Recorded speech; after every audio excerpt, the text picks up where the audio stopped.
simply to keep him in the game. John's heart and lungs are working at their limit. But by doing so, they're placing him in mortal danger. Blood is being forced faster and faster through his diseased coronary arteries. Flowing at 5 times their normal speed, blood cells eddy and swirl around his plaques.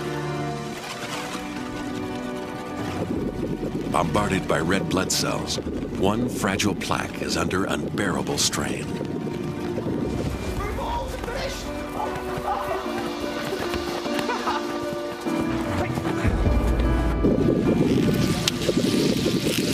Its thin membrane is ripped open.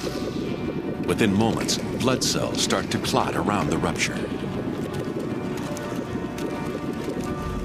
Anywhere else in John's body, this clotting response might save his life. But here, in his narrow artery, the effect is quite the opposite.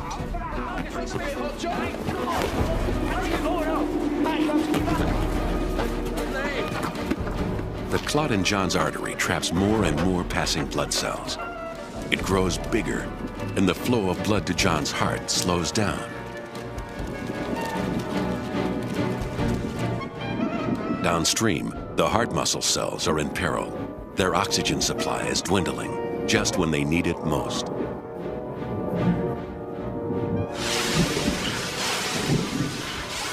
His starving cells send pain signals to his brain. But John has never experienced pain from his heart before. To him, it feels just like indigestion. Do you eat your lunch too fast, John? Perhaps the old man's better off in gold. He has no idea that this is the start of a heart attack. The growing clot is now blocking 2/3 of his artery. John's indigestion is getting worse.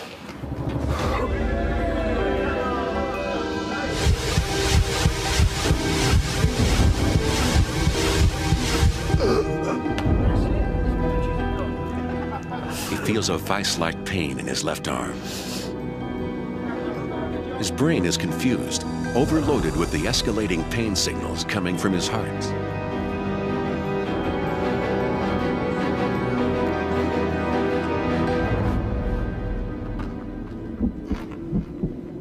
For the first time in his life, the regular beat of John's heart is under threat. A patch of 4 million muscle cells is running low on oxygen. John, what's up? What's the matter? 5 minutes after his heart attack began, John's body is struggling to deal with the crisis. His brain has triggered a surge of the hormone adrenaline into his bloodstream. This is one of the most primitive and powerful reactions in the human body.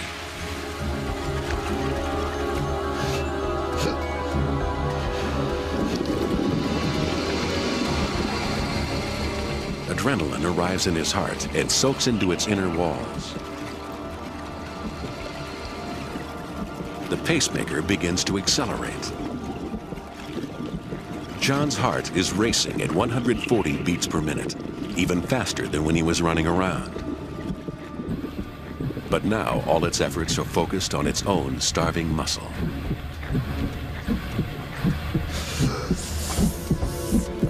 Call an ambulance.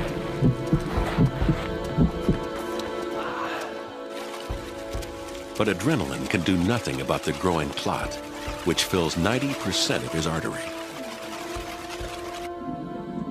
The supply of oxygen to his heart cells is down to a trickle.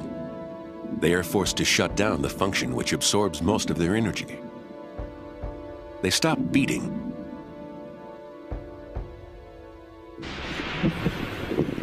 leaving the rest of his heart to take up the slack. John's weakened heart cannot sustain its beat much longer.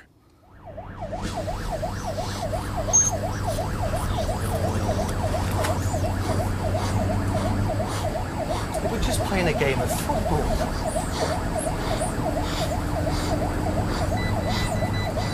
How's the pain now, John? Okay. He loves football, John.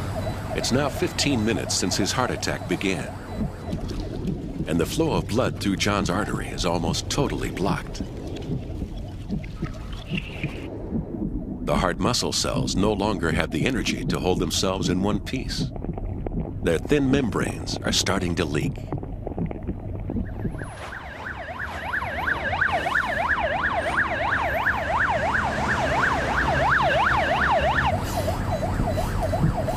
You're going to be okay, John. Just hang on in there. John's injured heart is wearing itself out. Its beat is getting weaker. The effects are beginning to tell on the rest of his body. John is struggling to breathe because his lungs are filling with fluid. As his heart weakens, blood backs up in the vessels coming from his lungs. The extra pressure forces liquid out of his blood into the air sacs of his lungs.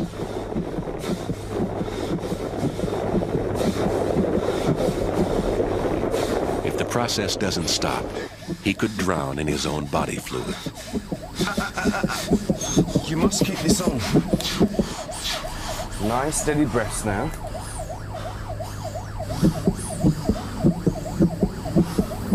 Well done, mate. Bringing in a 45-year-old male, possible MI, ETA 3 minutes, over. Just hold on, John. We're nearly there. They'll sort you out.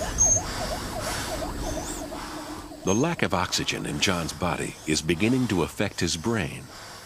He's dizzy and disoriented.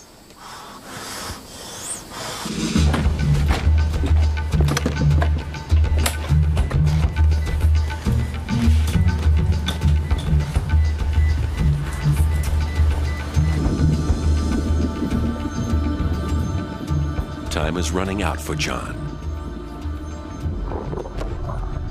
His starved heart muscle cells are beginning to burst and die. Let's get him to resuscitate if you can, please. If he's not treated within the next 20 minutes, his heart will be so badly damaged it will never beat normally again. What's the story? John Palmer, 45-year-old. Collapsed with chest pains playing football. No past history, bit hypertensive. BP 90 over 50, tachycardia 120. When did your pain start, John? I don't know. They said about half an hour ago. Don't worry, John. We'll soon have you sorted out. Are you his friend? Yeah. Do you know if he's got a heart problem? Can you give his details to reception? Right, let's do it. Try to leave quick as you can, please. Okay, 1, 2, 3. John is losing 500 heart cells each second, and unlike most cells in his body, they can never be replaced.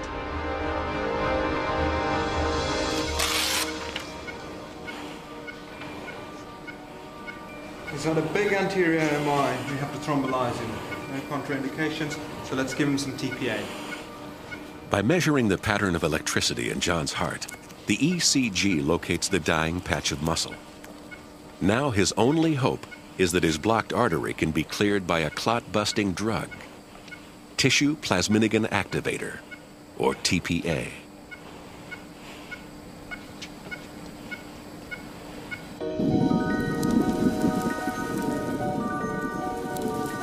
The TPA must reach the clot before so many heart cells die that his heart stops, and he dies too.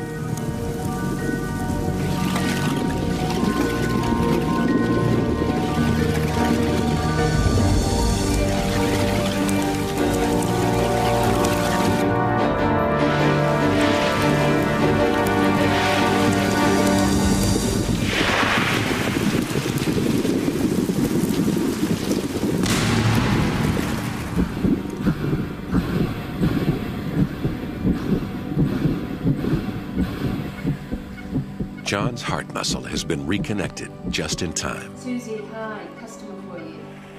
Only 500,000 cells have been lost. The survivors are starting to beat once more. His condition has stabilized.